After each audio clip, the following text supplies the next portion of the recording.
sindical con la que estaba hablando antes de entrar, digo, desde el punto de vista me dice que vamos a hacer algún tipo de movimiento contra los equipos de evaluación de incapacidades, dije, tened cuidado con esto y decir que esto no vuelva a ocurrir porque hay que tener un respeto hacia las personas. Vamos a partir de un respeto. Y si esto es verdad, se pone, si es que consideran que es necesario ponerlo, pero si es mentira, desde luego es un atentado contra la verdad y la integridad moral de las personas. Las conclusiones de este tipo de informes suelen ser prácticamente idénticas en todos los informes. Medidas higiénico-posturales, es decir, lo que quieren decir es de que si esta persona tiene dolor, que tenga cuidado con las posturas que adopta la empresa. Claro, hay determinadas profesiones en las que no se pueden adoptar estas medidas. El otro día defendía a una persona que era cobradora de peaje. Claro, no es una profesión de carga física, pero tiene que estar en la cabina de peaje todo el día con turnicidad, abriendo la ventanilla constantemente y bajando para darles el cambio, porque normalmente los conductores torpes, como entre los que me incluyo, pues no acercamos bien el coche y el ticket hay que dárselo y tiene que bajar los cambios con la mano, etcétera. Entonces no puede cambiar la sedestación, el estar sentado todo el día. Entonces, ¿cómo va a mantener medidas higiénico-posturales? Otra de las cosas que dicen los EBI es el especialista en reumatología recomienda la práctica de ejercicio físico y actividades habituales. Vamos a ver, esto es muy viejo, no han descubierto América. De hecho, yo cuando hice mi tesis, y hace años que la defendí, lo tratábamos en uno de los epígrafes. Ejercicio físico no tiene nada que ver con profesión de carga física, nada. El ejercicio físico que se pauta en fibromialgia según la literatura científica es un ejercicio físico aeróbico, suave, de poco tiempo y que lo pueda sobrellevar la persona. Y no tiene nada que ver con que la persona siga con la mopa limpiando durante las 8 horas de su jornada laboral. Nada que ver. De hecho, hay una doctrina más o menos consolidada en los tribunales superiores de justicia que dice que la fibromialgia contraindica profesiones de carga física. No tiene por qué ser extenuante, pero sí continuada. Y otra de las conclusiones que suelen alcanzar los informes, que puede precisar bajas en las fases más álgicas, porque a veces hay dolores y a veces hay procesos de estabilización. Pues otra mentira cochina. Lo que intentan decir que no es un proceso permanente, que es un proceso a brotes, que cuando le duela que coja la baja, pero luego nos encontramos, como les he dicho anteriormente, de que las bajas es muy difícil que las admitan. Porque cuando se coge una baja antes de pasar 6 meses de activo laboral, aunque sea por otro motivo, automáticamente va a llamar el equipo de valoración de incapacidades para determinar si esa baja es válida o es nula de pleno derecho, porque hay coincidencia entre el nuevo diagnóstico y los diagnósticos que motivaron la anterior baja. Por lo tanto, dejan a la persona en indefensión. Esta foto, como verán, es nuestro Palacio de Justicia, en la que yo tengo el honor de litigar con cierta frecuencia en esta ciudad de Pamplona, y donde me siento, y de verdad se lo digo de corazón, muy querido tanto por ustedes como por los magistrados que ocupan en los juzgados de lo social. ¿Qué venimos viendo en el último año? Los juicios se vienen desarrollando con una cada vez mayor confrontación y generando la duda. Es decir, cada vez tengo que luchar más. Eso es cierto, pero eso no es negativo. De hecho, los juicios son más bonitos todavía, pero hay que prepararlos más, hay que saber por dónde nos van a salir, los letrados, en este caso letradas que hay en Pamplona de la Seguridad Social, y esto para el supuesto, ya les he dicho prácticamente siempre, que nos denieguen la invalidez y nos vemos abocados a acudir al juzgado social, pasado un año aproximadamente, que la espera desespera. En ocasiones, la redacción del informe de valoración médica podría condicionar el sentido del fallo. Aquí he dejado un podría como condicional porque no estoy seguro de esta afirmación. Pero sí que es verdad que si encontramos con un informe de valoración médica del EBI, de los términos que os he dicho antes, ridiculizando a la persona o diciendo cosas que no son verdad, podría de alguna forma condicionar al juez para denegar su invalidez. Esto, yo tengo un caso de una persona reciente, de una carnicera, en la que dicta sentencia desestimatoria en diciembre de 2012 a consecuencia del informe de esta persona, a pesar de que tenía una limitación de movilidad importante a nivel de columna lumbar. Parece ser que entra en la duda.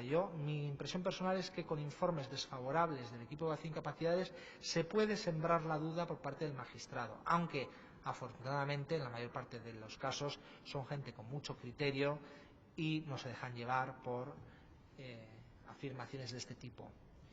Otra pregunta que me hacen: los jueces ahora darán menos invalideces que antes por la situación económica del país. No parece influir en la valoración de los supuestos, nada, no parece influir. De hecho, yo suelo hacer las estadísticas generales por cursos de septiembre a junio. La del año pasado, septiembre a junio, la estadística general aquí en Pamplona sería en torno al 80 y tantos % de los casos ganados, y a nivel general de toda España el 60 y tantos % de los casos ganados. Es una estadística algo superior incluso a que la de ejercicios anteriores, cuando supuestamente estábamos en bonanza económica. Y un ejemplo, en un juicio muy reciente que he celebrado aquí en Pamplona, era una mujer en desempleo por cierre de su empresa del sector inmobiliario. Claro, una de las cosas que tenemos un cierto temor es con esas personas que se dedicaban a la construcción y al sector inmobiliario. Eran comerciales de inmobiliaria o eran albañiles, tal porque son los sectores más afectados por la crisis económica. De hecho, en Zaragoza, yo en un juicio que he tenido de un encargado de obra, he tenido que escuchar por parte de la letrada, de la parte contraria, que el juicio ese obedecía única y exclusivamente a la coyuntura económica del país, de una persona que se ha quedado sin trabajo y va a una invalidez para cobrar una prestación. En Pamplona no tengo casuística suficiente para hacer una afirmación de este tipo, pero me da que pensar que no hay un seguimiento de este tipo. De hecho, hay una sentencia muy reciente de este febrero, que se atendía a nuestra pretensión razonando que la fibromialgia y los procesos lumbares que tenía esta persona contraindicaban la permanencia por tiempo prolongado en posturas mantenidas, en especial la bipedestación, o realizar largas caminatas. Esta persona lógicamente tenía que desplazarse por los distintos domicilios, por los inmuebles, para mostrárselos a los clientes, y lo que tenía a nivel lumbar, que era una hernia, quiero recordar, y una fibromialgia, con informes médicos que acreditaban que no podía permanecer de pie mucho tiempo ni largas caminatas, pues permitieron que finalmente le dieran la invalidez total, a pesar de proceder de ese sector peligroso que es el sector inmobiliario. Parámetros evaluadores importantes, en este caso a los que consideran importantes los jueces, que estos sí que tienen mucha más consistencia y lógica que los que consideran importantes los EBIs. Por lo tanto, tomen nota ustedes de estos y no de aquellos. Fecha del diagnóstico versus el inicio de su afectación severa. Muy importante. Puede ser una persona que tiene un diagnóstico del año 95 y viene a por la invalidez en el año 2010, 2011, 2012 o actualmente. Alegación primera que van a hacer las letradas del INS. Sí, pero esta persona tiene el diagnóstico desde hace años y mientras tanto está trabajando. Este dato, el profesional que se enfrenta a un caso de este tipo tiene que tenerlo claro y desgranar la cosa. Es decir, los informes médicos tienen que plantear que, a pesar de que pueda haber un diagnóstico remoto en el tiempo, se ha hecho más intenso, más severo en los últimos años. Y si podemos probar eso con periodos de baja coincidentes con esa agravación, mejor. Podemos pedir incluso una certificación al Instituto Navarro de Salud Laboral sobre los procesos de baja laboral de esta persona durante los últimos años. El número de puntos ya no es tan importante. Yo ya lo avecinaba, y yo no soy Nostradamus, pero ya lo avecinaba en mi tesis doctoral hace años. El número de puntos no implica el que una persona tenga más dolor o menos dolor. De hecho, el dolor en fibromialgia es generalizado, los puntos son localizados. Cuando se establecen los puntos de dolor por el Colegio Americano de Reumatólogos en el año 90, se establecen como criterios de clasificación a fines de investigación en universidad, pero no para diagnosticar. Luego en la práctica coge y todos los reumatólogos los utilizan para diagnosticar. De hecho, los padres de la fibromialgia, Bennett, Yunus, etcétera, en unos artículos recientes decía: hemos creado un monstruo que ahora nos está devorando. Se refería a la proliferación de diagnósticos que en la práctica se han producido en todo el mundo. ¿Y por qué decía yo en la tesis que no eran importantes? Por dos razones. Una, estadísticamente veíamos que a mayor número de puntos, menor posibilidad de conseguir la pensión. Fíjense, parecía que iba a ser al contrario. A mayor número, la probabilidad estadística será de que conseguiríamos la pensión más fácilmente. Pues era al revés, era inversa. A mayor número, menos posibilidad. Y la estadística es una ciencia exacta.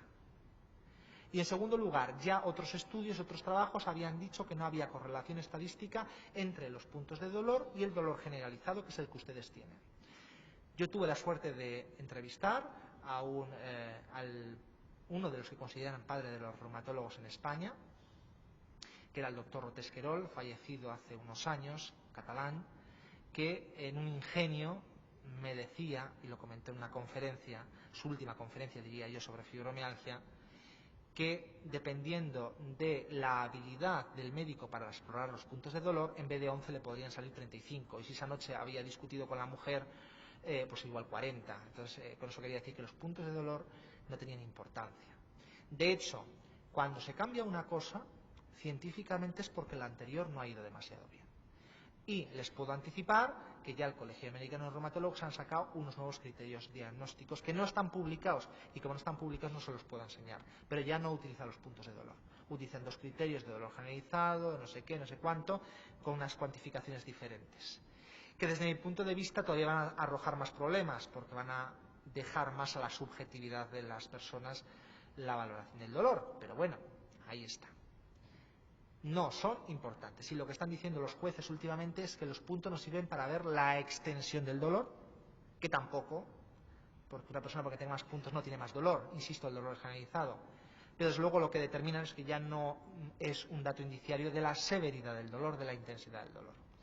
Muy importante la unidad del dolor. A mí me achacan mucho las partes contrarias, los abogados de la seguridad social. Claro, es que el abogado de la parte contraria la manda a su cliente que vaya a la unidad del dolor para luego aportar el informe en el juicio. Pues sí, ¿a qué lo vamos a negar? Pero es que a veces, por 2 razones. Una, porque la doctrina jurisprudencial nos determina la importancia de la unidad del dolor, y en segundo lugar porque normalmente tienen la especialidad no solamente del tratar el dolor de esa persona, que desafortunadamente incluso los mórficos más potentes no dan resultado, y eso se ha demostrado, o sea, poco papel tiene la unidad del dolor, sino que tienen la especialización para saber describir, intentando acercarse a la verdad y verificando cuál es la realidad e intensidad de ese dolor. Si no tiene esos mecanismos para hacerlo la unidad del dolor, la verdad es que reumatología, y con mucho respeto hacia su labor, tampoco la va a tener. De ahí el interés de que las personas vayan a la unidad del dolor. Suelen calificar aquí, en el Hospital de Navarra concretamente, el tipo de dolor como somático profundo. Eso es muy importante que se determine de esta forma. Y se suele puntuar en base a 2 escalas, que da lugar a confusión. Una es la escala analógica visual y otra es la escala verbal. En términos generales, la escala analógica visual le ponen una regleta a la persona o varias regletas con un sistema que permite determinar más o menos para si hay contradicciones y ver si se puede considerar, objetivar el dolor que siente una persona. En esas regletas le dicen, ponga usted una cruz del 1 al 10, ¿cuánto le duele usted? Y la escala verbal es, dígame usted cuánto le duele del 1 al 3. Claro, muchas veces nos encontramos con que los informes de la unidad del dolor dicen escala verbal 3. Y el juez, no sé, la primera vez interpreta que es 3 sobre 10. Pero es que es 3 sobre 3, porque la escala verbal es 3 sobre 3 y la escala analógica visual es 10 sobre 10. Por lo tanto, por su objetividad, es un instrumento